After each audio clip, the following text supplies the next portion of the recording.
We're talking with Zach Williams, and I really want to touch on this, Zach, because first off, how tall are you? I mean, you had a ride to Northwest Arkansas to play ball.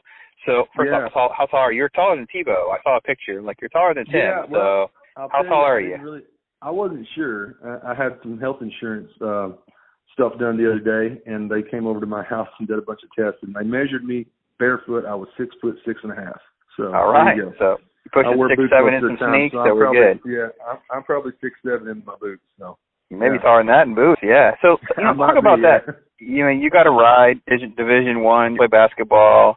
You know, there in Arkansas where your family is, that kind of thing. You know, you get hurt, but you're also got all these other problems going on. Talk about, like, you know, getting into that place and then climbing out of that place a little bit, like a little bit of that, what your family would say, and kind of how did you kind of navigate that?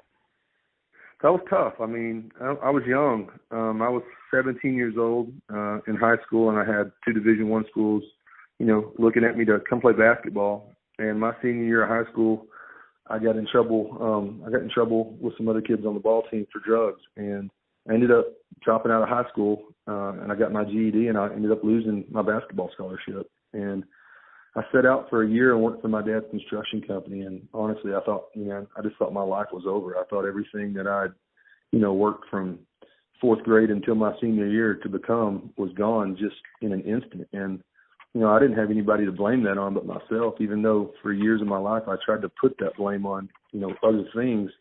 I mean, it took me probably 50 years of my life. I mean, from the time I was 18 until 33, I really struggled. You know, I was in some dark places.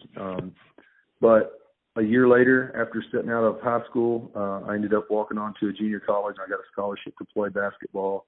Unfortunately, that freshman year of school, I tore my ankle up and ended up setting out my first year.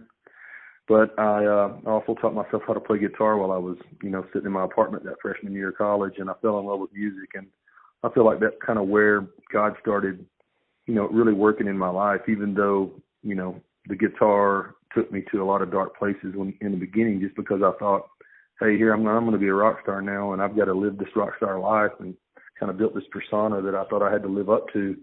I mean, it took me 13, 14 years to understand what God truly had planned for me. And, you know, for me, that didn't happen until I gave my life to the Lord. And I just remember the first time I sang a song at church and I led worship, I remember thinking, man, this is the first time I've ever played guitar and felt completely comfortable in my identity.